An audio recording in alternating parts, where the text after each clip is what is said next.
नमस्कार, आप देख रहे हैं दूरदर्शन किसान। कार्यक्रम कृषि विशेष में आप सभी का स्वागत है। मैं हूं मोनालिसा। बांस प्रकृति की अद्भुत देन है। हमारी जिंदगी में शायद ही कोई और ऐसा पौधा है जिसके इतने सारे उपयोग हैं। लगभग 1500 से ज्यादा कामों में इसका इस्तेमाल होता है।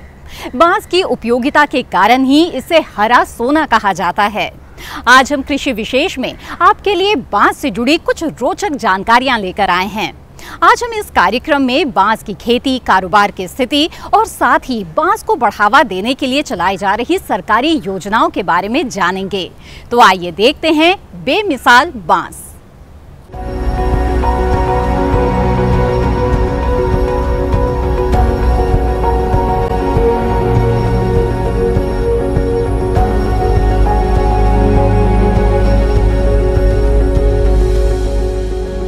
कहा जाता है कि बांस इंसान का ऐसा साथी है जो पैदाइश से लेकर मृत्यु तक साथ निभाता है।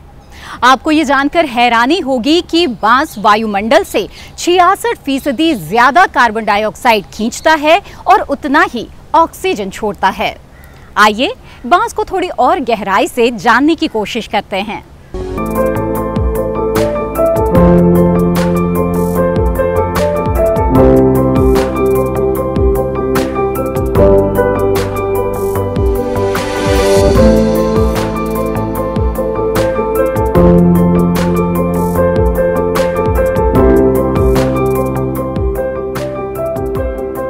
बांस दरअसल घास कुल का एक पौधा है। इसके अंकुर खाने के काम आते हैं और कठोर हिस्सा फर्नीचर बनाने के। इसका बीज घास के बीज की तरह होता है जिसका इस्तेमाल भोजन के रूप में किया जा सकता है। बांस एक सामूहिक शब्द है जिसमें अनेक जातियां शामिल हैं। भारत में इसके करीब 24 वंश पाए जाते हैं। दूब, गेहूं, मक्का, जौ और धान ये सब बम्बू परिवार के ही सदस्य हैं। अंग्रेजी का बैम्बू शब्द भारतीय शब्द मम्बू या बम्बू से ही बना है। तेजी से बढ़ना बांस की फितरत है, बल्कि कई किस्म तो 24 घंटे में करीब 1.25 मीटर तक बढ़ जाती है। कभी कभी तो बढ़ने की रफ्तार 1 मीटर प्रति घंटा तक पहुंच जाती है। ऑक्सीजन उत्सर्जन के मामले में बांस सबसे आगे है। एक और कमाल की बात यह है कि पीपल की तरह बांस भी रात में ऑक्सीजन छोड़ता है और दिन में कार्बन डाइऑक्साइड खींचता है, यानी ये हवा को शुद्ध बनाने में भी मददगार है। इस तरह 1 हेक्टेयर में लगा बांस साल भर के दौरान वातावरण में 17 टन कार्बन खत्म कर सकता है।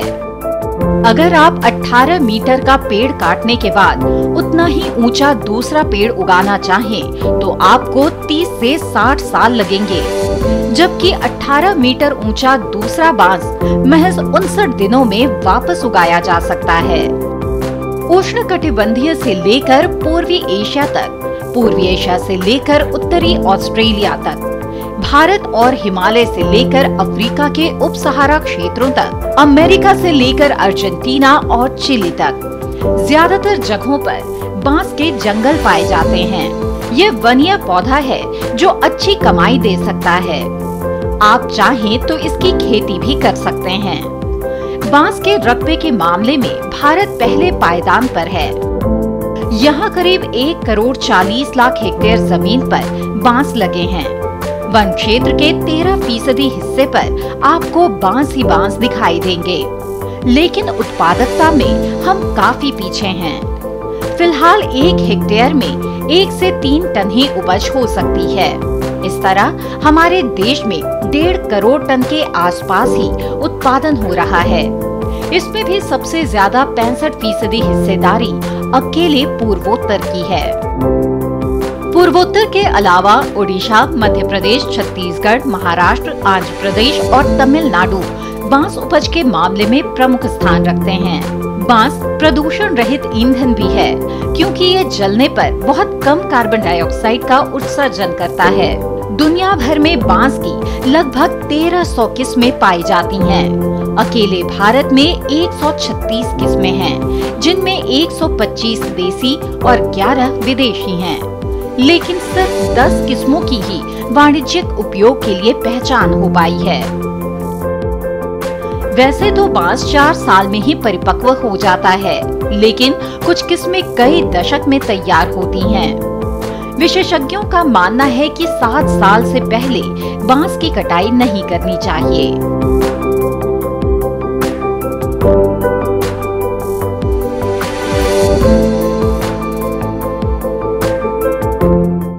वैसे तो सालों से बांस से कई तरह के उत्पाद बनाए जा रहे हैं, लेकिन जैसे जैसे प्रसंस्करण के क्षेत्र में तरक्की हो रही है, बांस के और भी नए नए और सुंदर सुंदर सामान बनाए जाने लगे हैं, जिनके न सिर्फ घरेलू बल्कि वैश्विक बाजार में भी अपनी पहचान बनाने की मजबूत संभावनाएं हैं।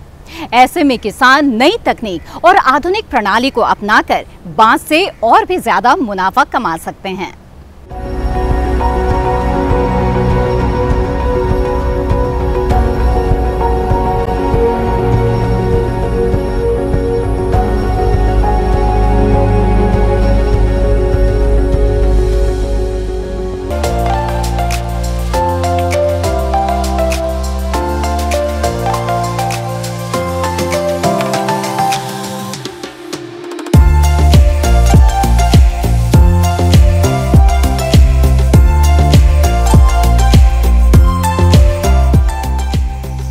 भारत में बांस और रत्न उद्योग 28,000 करोड़ रुपए से भी ज्यादा का है, जबकि आज के समय में इसका कुल वैश्विक बाजार करीब 20 अरब डॉलर का हो चुका है।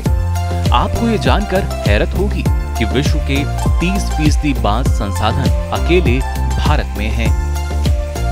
लेकिन अंतर्राष्ट्रीय बाजार में हमारी हिस्सेदारी महज 4% है। इसका मतलब ये हुआ कि भारत में बांस की घरेलू मांग बहुत ज्यादा है। बांस परंपरागत रूप से ईंधन, आहार, ग्रामीण आवास, आश्रय, बाड़ लगाने और इसी तरह के दूसरे कामों में इस्तेमाल हो रहा है। साथ ही इसका उपयोग लुगदी और कागज निर्माण, इंजीनियरिंग सामग्री और पैनल उत्पादों के लिए औद्योगिक कच्चे माल के रूप में भी किया जा रहा है। बांस से अचार, नूडल्स, कैंडी और पापड़ भी बनाए जा रहे हैं। आप बाजार में बांस से बने कप, बोतल, फ्लास्क, बक्से, गहने, पर्दे, बैग और कटलरी वगैरह बिकते हुए देख सकते हैं। इसके अलावा कुर्सी, मेज, ट्रे, पेन होल्डर, कंघी, चम्मच, डिनर सेट, डस्टबिन, मग, चॉपस्टिक और झाड़ू भी आपको बिकती हुई मिल जाएगी। ये ऐसे सामान हैं जो प्लास्टिक का विकल्प साबित हो सकते हैं।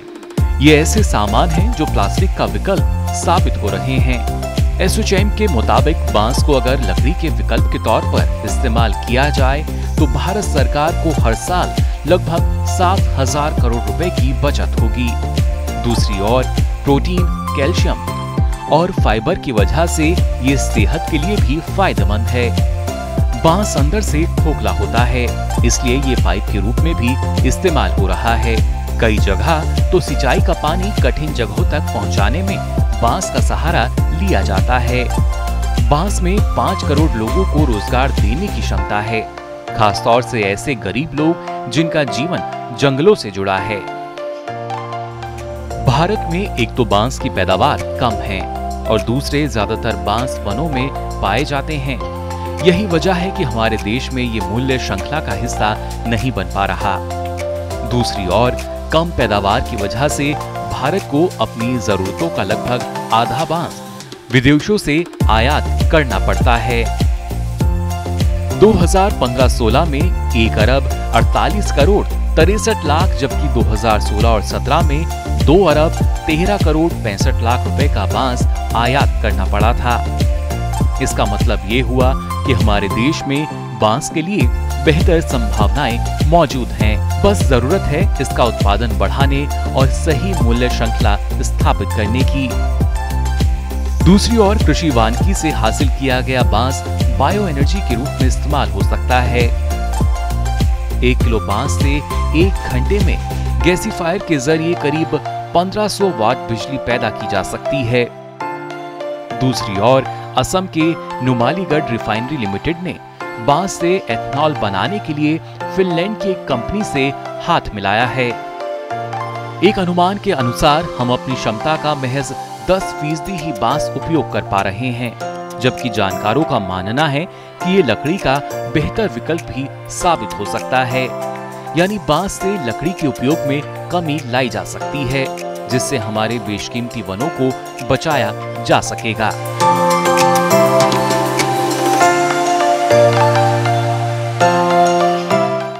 कार्यक्रम कृषि विशेष में फिलहाल वक्त है एक छोटे से ब्रेक का। ब्रेक के बाद बेमिसाल बांस से जुड़ी कुछ और महत्वपूर्ण बातें हम आपको बताएंगे। आप बने रहें दूरदर्शन किसान पर।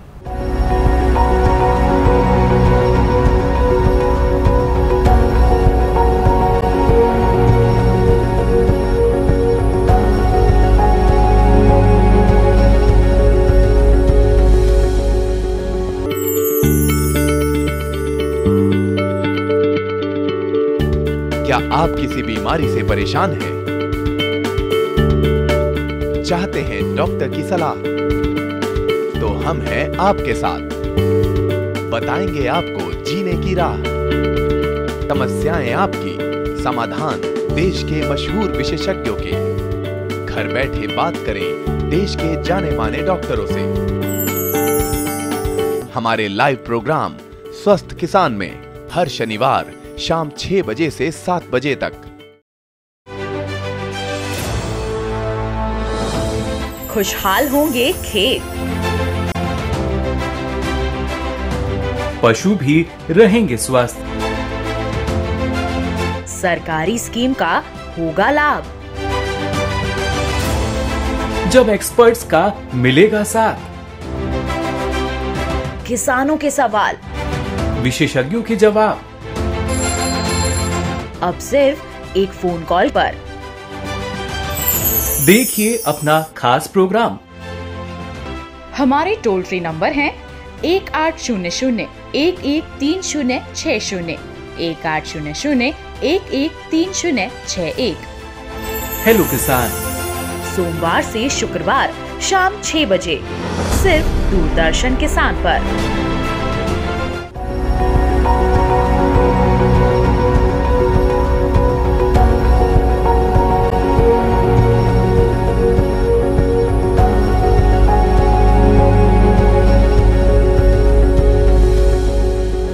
ब्रेक के बाद आप सभी का फिर से स्वागत है। कृषि विशेष में आज हम बात कर रहे हैं बेमिसाल बांस की, जिसकी जबरदस्त उपयोगिता को देखते हुए 2006 में राष्ट्रीय बांस मिशन शुरू किया गया, जो देश के 21 राज्यों में लागू है।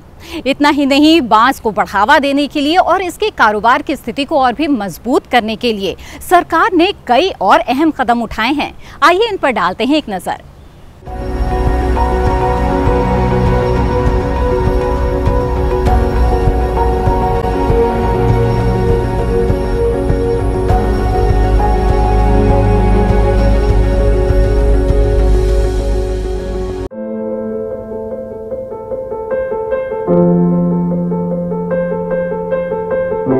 बांस की उपयोगिता को देखते हुए 2006 में राष्ट्रीय बांस मिशन शुरू हुआ। कृषि आय बढ़ाना, गैर वनीय सरकारी और निजी जमीन में बांस का रकबा बढ़ाना, जलवायु परिवर्तन को ध्यान में रखते हुए उद्योगों को गुणवत्ता वाला कच्चा माल उपलब्ध कराना, भारत में अल्प विकसित बांस उद्योग का कायाकल्प करना, उत्पादन से लेकर बाजार की मांग तक बांस क्षेत्र के विकास के लिए कौशल विकास, क्षमता निर्माण और जागरूकता को बढ़ावा देना, ये इस मिशन के कुछ खास उद्देश्य हैं। इनके अलावा सामुदायिक भूमि, कृषि योग्य बंजर भूमि और सिंचाई नहरों, जल निकायों के पास बांस की खेती को बढ़ावा देने की कोशिश करना भी इसका हिस्सा है। राष्ट्रीय बांस मिशन के अलावा north east centre for technology application और national mission on bamboo application भी काम कर रहे हैं। लेकिन भारतीय बांस कई समस्याओं से जूझ रहा है। ये जंगल का ही उत्पाद बनकर रह गया है और किसानों के बीच इसकी खेती को लेकर कोई खास उत्साह नजर नहीं आता। खराब प्रबंधन और कम उत्पादकता भी इसके सामने आने वाली कई चुनौतियां हैं। हालांकि सरकार इन चुनौतियों से निपटने की कोशिश कर रही है। मिसाल के तौर पर 2017 में भारतीय वन अधिनियम 1927 में संशोधन करके बांस को पेड़ों की श्रेणी से हटा दिया गया। इससे बांस के व्यावसायिक उत्पादन में आ रही रुकावटें दूर हुई और किसी भी शख्स को बांस की खेती या कारोबार करने की आजादी मिल गई। सरकार ने देश में बांस उद्योग को बढ़ावा देने के लिए आयात नीति में भी सुधार किया है। 2020 में सरकार ने 9 राज्यों में 22 बांस क्लस्टरों की शुरुआत की। बांस के सही प्रसंस्करण के लिए कुशल, मजबूत और किफायती दाम वाली मशीनों की जरूरत है। इससे न सिर्फ उत्पादकता बढ़ेगी, बल्कि हाड़ तोड़ मेहनत से भी किसानों को छुटकारा मिलेगा। बागवानी, पशुधन और मछली पालन में बांस के उपयोग की संभावनाएं बढ़ी हैं। इसका उपयोग वास्तुकला, भंडारण संरचना बनाने, आवास, मछली पालन की संरचना बनाने, मछली जाल तैयार करने और मछली बीजों की ढुलाई में किया जा सकता है। बांस की वस्तुओं का ग्रामीण स्तर पर उत्पादन रोजगार का जरिया बन सकता है।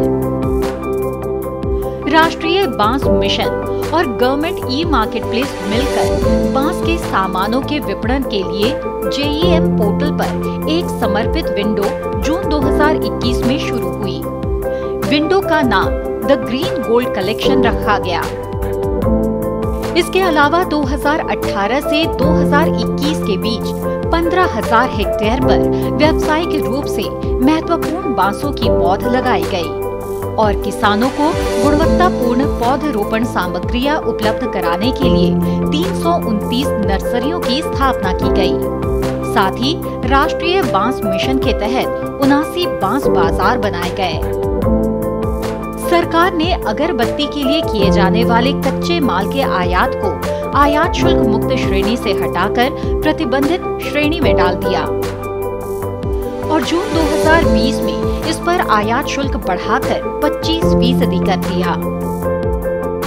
ऐसा घरेलू अगरबत्ती उद्योग को मजबूती देने के लिए किया गया। अलग अलग उत्पादों से जुड़ी इकाइयां स्थापित करने के लिए किसानों को प्रति हेक्टेयर 50% की सीधी सब्सिडी दी गई, जो कि 1 लाख रुपए है।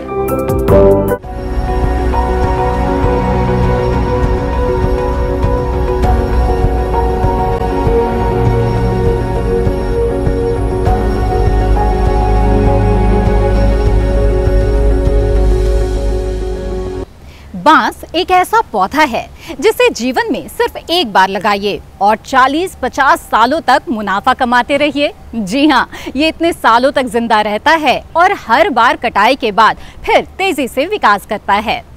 बांस की खेती बाढ़ प्रभावित इलाकों के लिए काफी फायदेमंद रहती है, क्योंकि ये मिट्टी के कटाव को रोकती है। आइए बांस की खेती से जुड़ी कुछ खास बातें जान लेते हैं।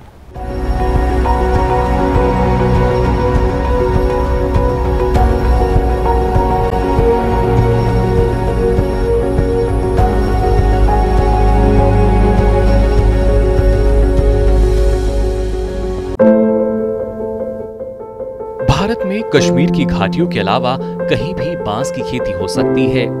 बस वातावरण ज्यादा ठंडा नहीं होना चाहिए, क्योंकि इसे गर्म जलवायु की जरूरत पड़ती है। 15 डिग्री से नीचे का तापमान बांस के लिए सही नहीं माना जाता। इसे बोने के लिए 5 से 6 pH मान वाली मिट्टी चाहिए। भारत में ज्यादातर जगहों पर इस तरह की मिट्टी मिल जाएगी। कई राज्यों के किसान बंजर भूमि या मौसम की मार से परेशान रहते हैं। ऐसे में बांस की खेती उनके लिए वरदान साबित हो सकती है। विशेषज्ञों के अनुसार बांस के पौधों के लिए किसी खास तरह की उपजाऊ जमीन की आवश्यकता नहीं होती। यही वजह है कि इसकी खेती कहीं भी की जा सकती है। उपोष्ण जलवायु में इसकी रोपाई जुलाई-अगस्त में होती है। रोपाई के लिए पौधे बीज से भी तैयार हो सकते हैं और शाखा की कलम से भी। पौध रोपाई के लिए 50 सेंटीमीटर लंबा, 50 सेंटीमीटर चौड़ा और 50 सेंटीमीटर गहरा गड्ढा तैयार करना होता है। हर गड्ढे में 4 से 5 किलो गोबर की सड़ी खाद और 100 ग्राम SSP और 50 ग्राम MOP मिलाई जाती है। रोपाई के तुरंत बाद सिंचाई जरूरी होती है। शुरुआत में रोजाना पानी देना है। महीने भर बाद एक दिन छोड़कर सिंचाई कर सकते हैं। पानी की ज्यादा जरूरत की वजह से ही कृषि वानिकी में इसे तालाब के किनारे या सिंचाई नाली की मेड़ पर लगाने की सलाह दी जाती है। रोपाई के 1 माह बाद पौधों की जड़ों पर मिट्टी चढ़ानी है। इससे फलों का अच्छा विकास होता है। आप चाहें तो कृषि वानिकी के जरिए बांस लगाकर अतिरिक्त आमदनी हासिल कर सकते हैं। बांस लगाने के लिए अलग से खेत की जरूरत नहीं है। आप चाहें तो मेड़ पर भी इसकी काश्त कर सकते हैं। अगर आप व्यावसायिक खेती करना चाहते हैं तो मेड़ पर 4 मीटर की दूरी पर पौधे लगाने होंगे, जबकि कृषि वानिकी के अंतर्गत खेत में 10 मीटर की दूरी पर रोपाई करने से ज्यादा दिनों तक बांस की पैदावार मिलती रहेगी। कृषि वानिकी में बांस को खेत के चारों ओर बनी मेड़ों पर लगा सकते हैं। खेत के बीच कतारों में भी इसको लगाया जा सकता है, यानी इसकी इंटरक्रॉपिंग भी की जा सकती है। इंटरक्रॉपिंग में बैम्बूसा बेलकोआ किस्म के साथ हल्दी, अदरक और अरबी लगा सकते हैं। बैम्बोसा के साथ सोयाबीन, सरसों और मसूर बो सकते हैं। बैम्बोस के साथ सोयाबीन, सरसों और मसूर की बुआई हो सकती है। डेंड्रोकैलमस स्ट्रिक्ट्स के साथ चना, मसूर और अदरक लगा सकते हैं। इसके अलावा ब्लॉक प्लांटेशन विधि से भी बांस को उगाया जा सकता है। बांस को बहुत ज्यादा देखभाल या ज्यादा उर्वरकों की जरूरत नहीं होती और ना ही कीटनाशकों की जरूरत पड़ती है। तीसरे या चौथे साल से इसकी कटाई शुरू हो जाती है, लेकिन बेहतर होगा कि 7 साल तक कटाई ना करें। पैदावार करीब 40 टन प्रति हेक्टेयर होती है। भारत करीब 12,000 रुपए प्रति टन के हिसाब से बांस का आयात करता है।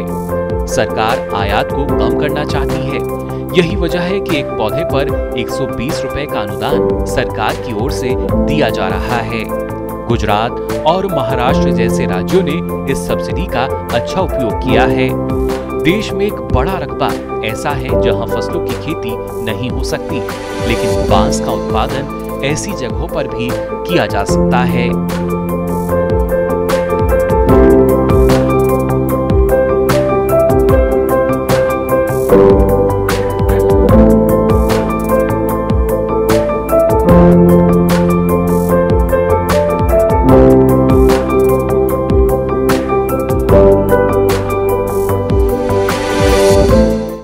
इसी के साथ आज के कृषि विशेष कार्यक्रम में आज बस इतना ही। फिर हाजिर होंगे लेकर एक नया विषय और जानेंगे उसके तमाम पहलुओं के बारे में। तब तक के लिए दीजिए इजाजत। आप बने रहें दूरदर्शन किसान पर। नमस्कार।